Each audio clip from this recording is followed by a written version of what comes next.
Hi everyone, this is the first lecture on topic 11, cardiovascular system of the human anatomy class. The three main components of the cardiovascular system are blood, heart, which is a pumping machine, and the blood vessels, which carry the blood everywhere in the body. The main functions of the cardiovascular system include transport of things in the body. So blood is the main transport agency. It takes oxygen and nutrients to cells and tissues in every part.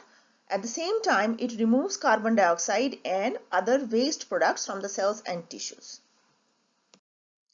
Whole blood is composed of a liquid component, the plasma, which is 55% of whole blood, and a solid component called the formed elements, which is 45%. Plasma is made up of 91% water and some proteins and solutes. In the proteins, albumin is the most abundant protein in blood plasma. Other than albumin, there are also globulins, which are the antibodies, and fibrinogen, which help in blood clotting. The solutes include ions, nutrients, gases, other waste products. Now coming to the formed elements, it's made up of three components: the red blood cells, the white blood cells, and the blood platelets. Hematocrit is an important term in clinical settings. It is defined as the volume percentage of red blood cells in blood. It is usually around 45% for men and a little bit less, 40% for women. So if whole blood is centrifuged, that means if the blood is, you spin the blood at a very high speed, then what happens is after centrifugation, any liquid, the components of the liquid are separated by the density of the components or by the weight of the components. So when blood is centrifuged, the red blood cells would sink to the bottom. This would be about 45%. The plasma, which is the liquid part, is at the top, and you can see a yellowish fluid like element in the top, and in between the RBC and the plasma there is a very thin whitish layer which is called the buffy coat, and this layer contains the leukocytes and the platelets. Formed elements of blood. This consists of 99% red blood cells and less than 1% of the white blood cells and platelets. The red blood cells or RBCs are also known as erythrocytes. They contain a special molecule, the hemoglobin, which gives red color to blood, and these cells also lack a nucleus. So they do not have any genetic material. They come pre-packaged. They have a definite lifespan of 120 days, after which the cells get destroyed. Next are the white blood cells or the leukocytes. Leukocytes are broadly two types: the A granulocytes and the granulocytes. The A granulocytes means those types of white blood cells where the cytoplasm lacks granules and their nuclei are not lobed. Examples are lymphocytes and monocytes. Granulocytes, on the other hand, these cells have granules in their cytoplasm and the nuclei have multiple lobes. There are three types of granulocytes: neutrophils, eosinophils, and basophils.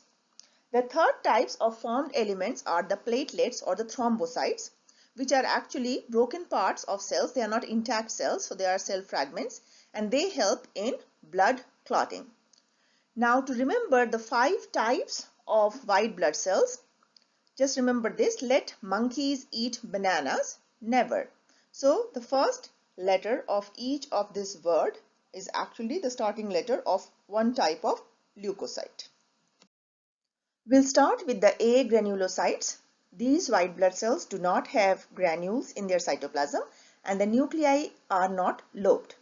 The first one is lymphocytes. These are the smallest white blood cells and they are the second most abundant present in blood. They comprise about 20 to 25% of all white blood cells. How to identify a lymphocyte? If you see a blood smear slide, you will see, frequently you will be able to see lymphocytes, and here the nucleus is kind of circular and it fills up most of the cell. A little bit of cytoplasm may be visible in the periphery, but if you see only a dark nucleus, that means it is a lymphocyte. The second type of A granulocytes are the monocytes, which are the largest white blood cells, but they are very rare. They comprise only about 3 to 8% of white blood cells.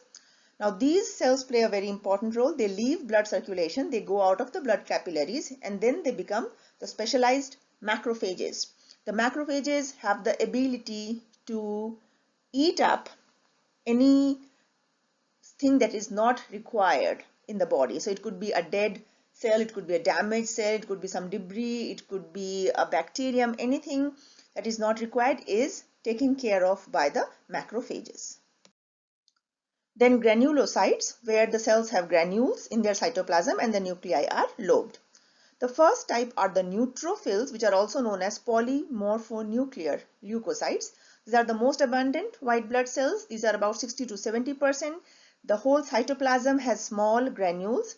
The nucleus shows multiple lobes, okay, and these also phagocytize bacteria or foreign matter, but they are much smaller than the monocytes, which become macrophages. And something that I forgot to mention in the previous slide is how to identify the monocyte. If you see a large cell and the nucleus looks kidney shaped or C-shaped, that is a monocyte. Now the next type of granulocyte is an eosinophil, also known as acidophil. These are also rare, about 2 to 4%. Usually their number shoots up when a person has allergies or there are parasitic worm infections. The neutrophils and the eosinophils together constitute the microphages. So the microphages are like the macrophages. They are all eating up dead and damaged cells, debris and foreign matter, but these are much smaller. And actually the macrophages are the first responders at the time of injury. This is followed by the macrophages. The third and the last type of the granulocytes is basophils. These are the rarest of all types of white blood cells, only 0.5 to 1%, and their number increases in inflammation and allergies. These cells release heparin. Heparin prevents blood clotting. So why do we need something that prevents blood clotting in whole blood? So that blood keeps on flowing smoothly inside blood vessels. Now how to recognize a basophil? The basophil cell looks like the entire cell is made up of dark purple dots. You cannot differentiate the presence of a nucleus inside. And how would you recognize an eosinophil? In the eosinophil, the cytoplasm stains hot pink color, okay, and the nucleus could be bilobed. How would you recognize a neutrophil? You will see the nucleus has multiple dark purple lobes. Blood groups or blood types are an important topic. You know that the blood groups are unique to each individual. It's because there are some antigens that are unique to the individual. So in the RBC of blood, there are specific proteins that stick out. Those are known as surface antigens or agglutinogens. And people can make antibodies or agglutinins which can react against specific antigens. So antigens and antibodies kind of are opposite to each other. So if a person with one type of blood group is given, it's transfused with a different type of blood group, the antibody present in this person's blood group would react against the foreign antigen. In human beings, ABO blood groups are present. There are two types of antigens that can stick out from the surface of RBCs, and those are antigen A and antigen B. If you look at the figure here, let us assume that a person has blood group A or blood type A. So that means if you look at the first panel of the figure, his RBC or her RBC shown in red color has, let's say, round yellow protein sticking out, and that is antigen A. So because this person has antigen A, the blood group or blood type of this person is type A, written below. That means this person lacks antigen B. That means antigen B is foreign to this person. So this person will have antibodies against B. So we call it anti-B antibody. Now moving to the next panel, another person has antigen B sticking out of the RBC, and this antigen B looks like triangular structures, triangular yellow structures. Now because this person has antigen B, so his blood group becomes B or type B, and because this person lacks antigen A, so this person will make anti-A antibody. Third type of people, they could have both antigen A and antigen B. So antigen AB. Antigen AB is not a new type of antigen. It's simply the presence of both A and B. Now since This person shows both A and B. This person is familiar with A and B antigens and nothing is foreign to this person. So this person makes neither anti-A nor anti-B antibodies. Now the fourth type of person could have RBC that lacks antigen A or antigen B. So there is nothing sticking out. So this person blood group is known as type O. So type O is not a new blood group. It is simply the absence of antigen A and antigen B. And because this person is not familiar with either antigen A or antigen B, this person will make antibodies against both A and B.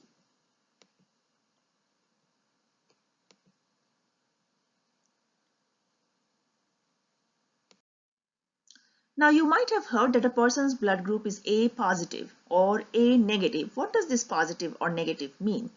Positive means the presence of another antigen about which we have not learned so far. It's called D antigen.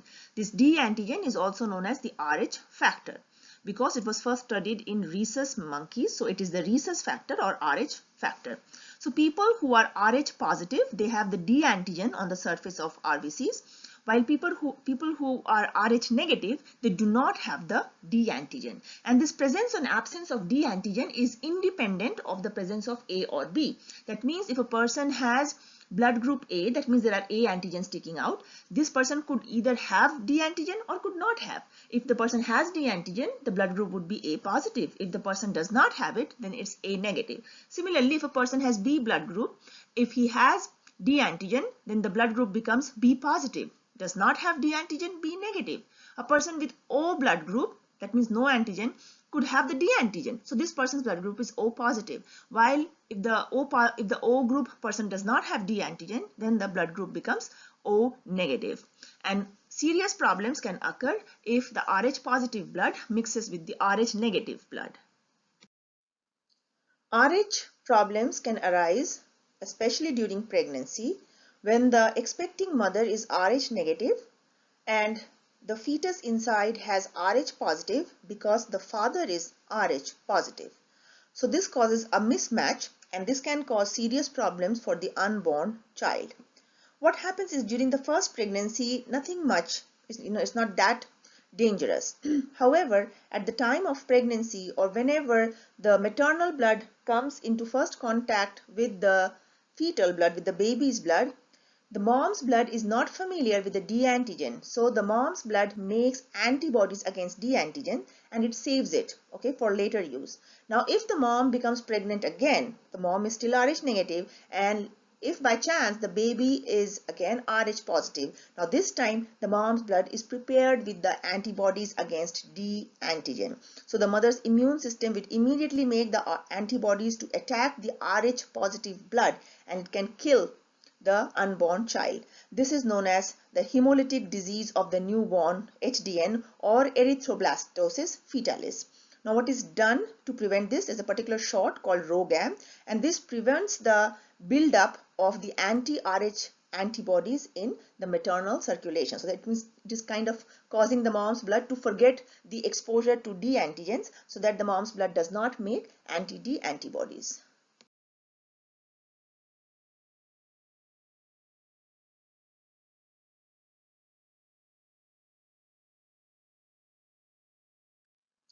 Blood type AB positive is known as the universal recipient because it can receive blood from A, B, AB and O blood groups, while blood type O negative can receive blood only from O negative, so it is universal donor. Now I want you to figure out, and this will be an exercise in your lab, to determine what are the different blood groups to which the other blood groups can give or receive blood. The heart is a very important pumping organ in your body, responsible for pumping blood throughout the body. It is located in the thoracic cavity, within the thoracic cavity, in the pericardial cavity, mediastinal in position between the two lungs. Orientation. The heart has a blunt or broad base and a pointed apex. Remember, the orientation is right shoulder, left hip. So the broad base is towards the right shoulder and the pointed hip is towards the left hip. Size is about the size of your fist. The figure illustrates the mediastinal location of the heart. This is a transverse section of the body showing the thoracic cavity. You can see the two lungs on the sides and the heart in the center. Ventral view of the heart showing the blunt base and the pointed apex. This is a detailed diagram of the heart with all of the blood vessels, including the coronary circulation, and we're going to learn about all of this in the subsequent slides as well as in details in the lab. Let's start with the outer coverings of the heart. The outer covering is known as pericardium. The outer layer of the pericardium is a fibrous pericardium, which is very superficial. Inside of the fibrous pericardium is the serous pericardium. Remember the term serous membrane? So serous means it has to have two layers. The outer layer is called the parietal pericardium, while the inner one is called the visceral pericardium. Now the visceral pericardium has also been given a fancy name, which is called epicardium. The visceral pericardium clings to the wall of the heart and it is considered a part of the heart wall itself and not just an external covering. Now between the two serous layers, that means between the parietal pericardium and the visceral pericardium, there is a cavity called the pericardial cavity, and the pericardial cavity is filled with a serous fluid. This figure illustrates what I have just described in the previous slide. You can see what is labeled in blue is the outer covering. It starts with the fibrous pericardium, followed by the parietal layer of the serous pericardium. Between the parietal and the next layer, which is the visceral layer, there is the cavity called the pericardial cavity. And then the pericardial cavity is followed by the visceral layer, which is the epicardium. But the epicardium is also part of the heart wall. So you can see it's included in the heart wall. Then deep to the epicardium is the myocardium. Cardium comes from heart. Myo, M-Y-O, comes from muscles. So this is the muscular wall of the heart, myocardium. Deep to the myocardium is the endocardium.